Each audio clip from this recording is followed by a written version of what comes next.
Hello, everyone, and welcome to this episode of Ignition Time. Texas and Arizona are two states that have recovered all the jobs lost since the pandemic. In fact, these two states, along with Idaho and Utah, have actually ascended from the big economic debacle of the pandemic. And the reasons are population growth, shifts in businesses and workers away from coastal urban areas. Welcome to this episode of Ignition Time, everyone. My name is Dr. Nitin Choda, and I welcome you to our channel. If you're not a member of our community yet, please consider clicking the subscribe button and please enable notifications while you're at it. This episode of Ignition Time is based on this article that you see on your screen from the Wall Street Journal. So here's what's going on.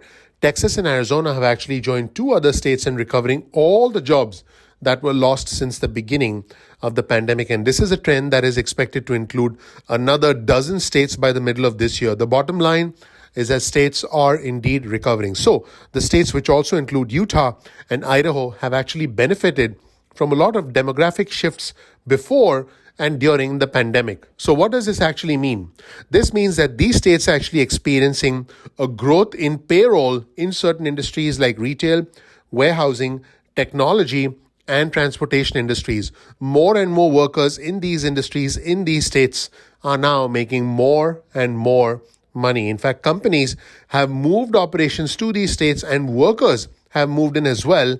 And workers are actually leaving crowded and expensive urban areas. Now, what's interesting is that these states, all of which are Republican-controlled states, also have relatively relaxed COVID restrictions during the pandemic, which economists say actually allowed their economies to recover faster than expected.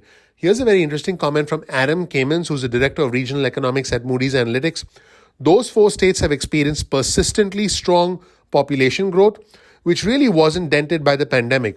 More and more people keep coming from expensive coastal cities to places like Dallas and Phoenix, which have a relatively lower cost of living and higher quality of life. In fact, the United States as a whole lost more than 22 million jobs in March and April of 2020, and at the end of 2021 still had 3.6 million fewer jobs than prior to the pandemic, that is February 2020. Now, as of November, which is the latest available state-level data, Texas had about 28,000 more jobs than in February.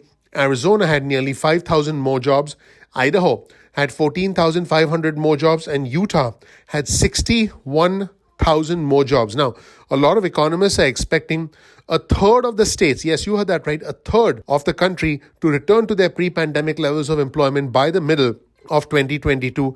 And California and states in the Northeast are actually lagging behind because guess what? People are leaving states like California. In fact, there is a lack of population growth on the East and the West Coast. So not only is there a lack of population growth because, people aren't having kids as quickly as they used to, and people are moving away from these areas. Now, we all know about the surge of the Omicron variant, but that is slowing down but not stopping job growth in these Republican states. So the labor market was tight at the start of the year. I have done many videos about that on our channel. Employers were struggling to hire. Omicron did indeed create disruptions. Airlines canceled thousands of flights. People called in sick, and many schools did actually have to go back to remote learning. But the labor market that drove the most annual job growth has not cooled. In other words, the labor market is recovering. Let's take a look at the state of Arizona once again. Arizona reached its pre-pandemic payroll levels back in November of 2021, and its employers are facing hiring challenges like those in other parts of the country. In fact, Rick Gallagher, who's the chief executive officer of Synergo Companies, which is a residential construction company in Scottsdale, Arizona, said that building has just been booming through the Phoenix metropolitan area. He said that increased demand for housing in the area also made it harder for him to find construction workers during the pandemic. In fact, he said it was getting harder to find construction workers even after the pandemic. He said, we are struggling to recruit, and it's becoming an even bigger challenge to retain workers because the workforce has different options to look at now.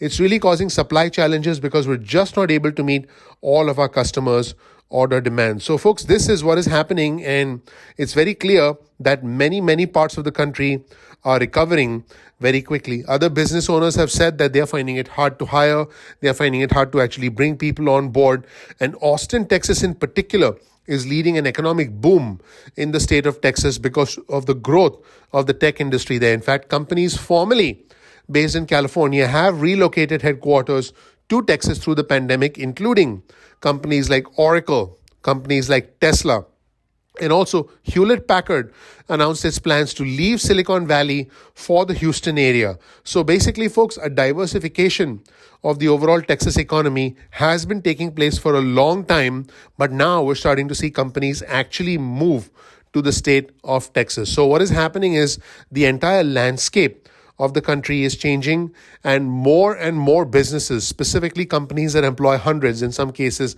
thousands of people, are actually moving towards these states. In fact, Chris Beeman founded Astronomic Inc., which is a startup support services company in Austin, in June 2020. In that month, he employed one person, but now his company has about 50 people and it's been growing rapidly. He said this.